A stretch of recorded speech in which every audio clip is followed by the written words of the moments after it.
Welcome to part 1 of our journey into history's greatest unsolved mysteries. In this video, we're revealing the first 3 mind-bending cases that officials have tried to bury for decades. Stick around until the end, because this is just the beginning. The most shocking cases are still to come in future episodes.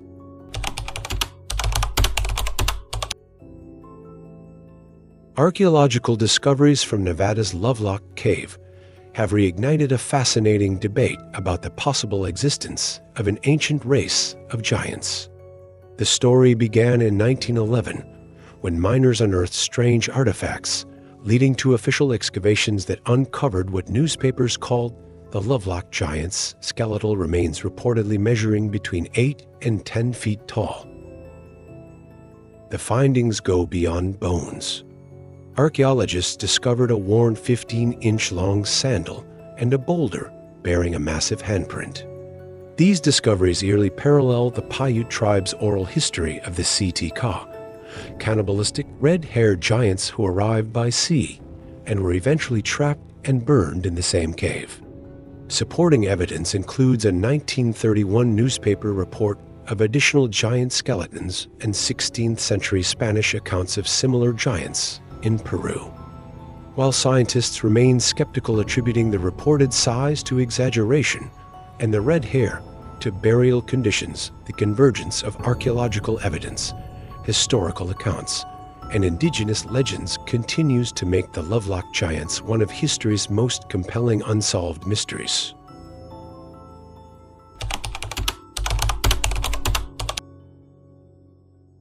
In September 1961, a married couple, Betty and Barney Hill, were driving home to Portsmouth, New Hampshire, after a short trip to Montreal, Canada. Late that night, as they crossed through the White Mountains, something strange appeared in the sky, a light that seemed to follow their car. What began as a quiet road trip soon turned into one of the most mysterious UFO encounters in history. Betty worked as a social worker, and Barney was a postal employee. They were known in their community for their dedication and activism.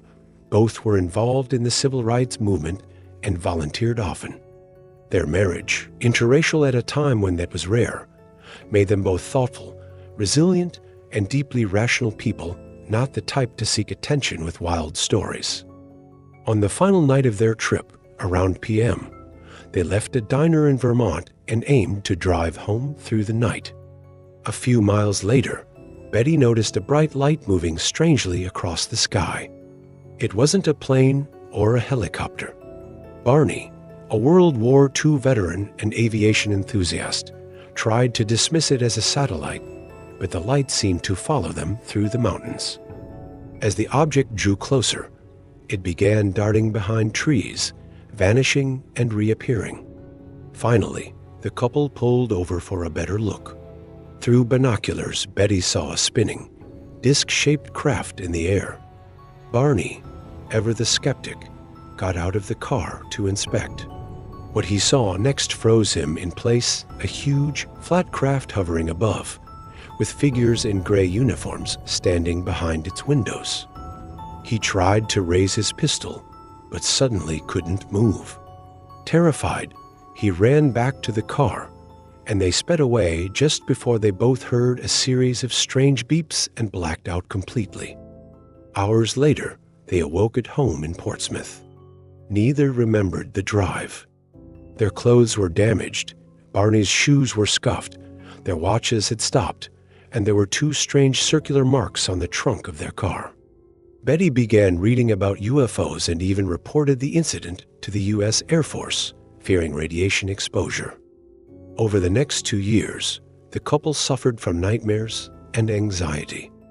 Under hypnosis with Dr. Benjamin Simon, they began recalling vivid, horrifying details. They had been taken aboard the craft, separated, and examined by gray-skinned beings. Hair, skin, and nail samples were taken, and needles were inserted into their bodies. Betty described one long needle pushed into her abdomen as a pregnancy test. One being, whom she called the leader, communicated with her and showed her a map of stars. Later, under hypnosis, She drew it from memory, a pattern that matched the Zeta Reticuli star system, light years away. The Hill's case became the first widely recognized alien abduction story in America. Their detailed testimony inspired countless books, films, and shows, from the X-Files to Close Encounters of the Third Kind. Before their encounter, UFOs were seen as harmless curiosities. After it, they became synonymous with mystery, missing time, and terrifying abductions. Though Betty and Barney Hill are long gone, the mystery of that night in 1961, the light, the missing hours, and the strange marks still haunts UFO researchers to this day. If you'd like to show your support and see more, subscribing is the greatest thank you I can receive. Now, let's uncover the next mystery together.